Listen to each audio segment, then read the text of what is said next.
Bonjour! Aujourd'hui, on parle de la résolution d'équations avec une valeur absolue. Donc d'abord, qu'est-ce qu'une valeur absolue?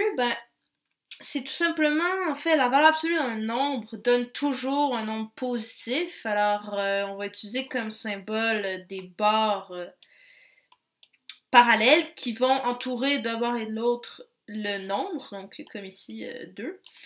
Et dans le fond, ici, ce que ça veut tout simplement dire, l'exemple, c'est que la valeur absolue de 2 est égale à la valeur absolue de moins 2, donc qui est 2. Alors, autrement dit, on peut dire que les valeurs absolues sont toujours plus grandes ou égales à 0. Mais comment est-ce qu'on va résoudre des équations comportant justement cette espèce de contrainte qui nous demande d'être toujours plus grand ou égal à 0? Ben, à ce moment-là,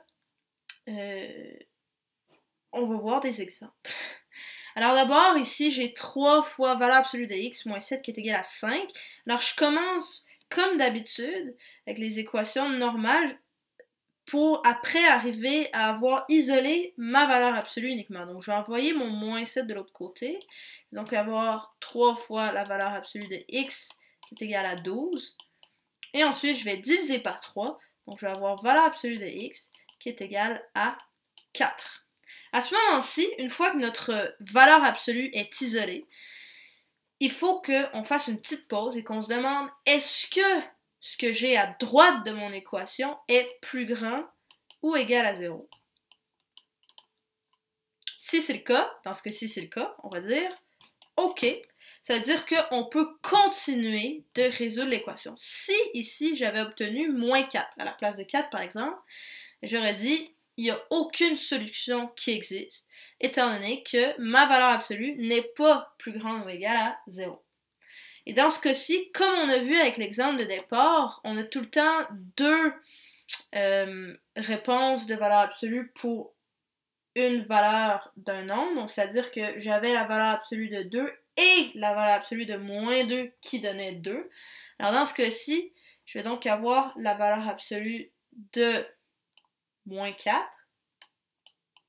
Donc x va être égal à moins 4, mais aussi x va être égal à 4, étant donné que la valeur absolue de 4 ou de moins 4 va me donner 4. Deuxième exemple, ici un peu plus complexe, donc 2 fois la valeur absolue de moins 2x plus 6 plus 4 est égal à 20. Donc comme au premier exemple, je vais d'abord isoler ma valeur absolue, alors je vais envoyer mon 4 de l'autre côté. Donc je vais avoir 2 fois moins 2x plus 6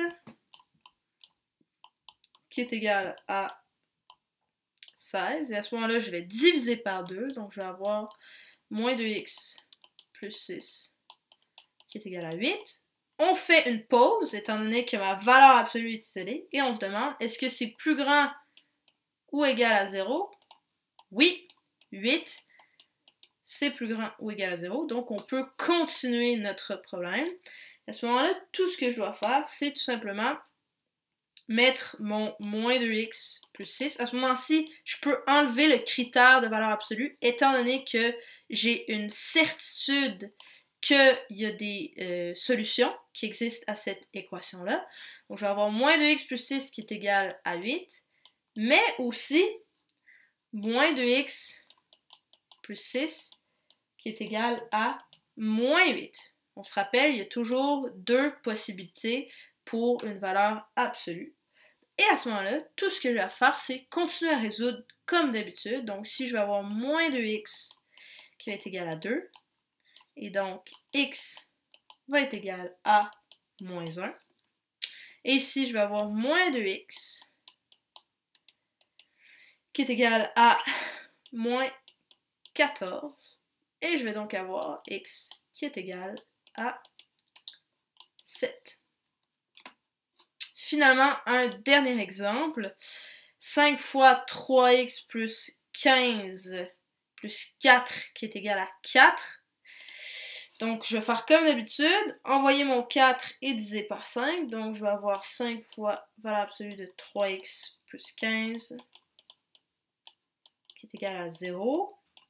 Ensuite, 0 divisé par 5, bon, ça va me donner 0. Alors, je vais avoir la valeur absolue de 3x plus 15 qui est égale à 0. Et là, on arrête, comme d'habitude, et on se demande, est-ce que c'est plus grand ou égal à 0? Oui. OK, c'est égal à 0, donc ça fonctionne. On peut donc continuer la résolution de l'équation. Sauf qu'ici, on a un cas particulier, étant donné que, comme je dis depuis le début, qu'il y a toujours deux possibilités pour une valeur absolue, mais en fait, c'est vrai pour tout sauf pour 0, parce que 0 et moins 0, c'est la même chose, ça donne 0. Donc, dans les cas où on va avoir une valeur absolue qui est égale à 0, on va être obligé d'avoir une seule solution. Et à ce moment-ci, je vais tout simplement écrire que 3x plus 15 est égal à 0. Donc, 3x est égal à moins 15. Et à ce moment-ci, x est égal à moins 5. Donc voilà pour la résolution d'équations avec des valeurs absolues.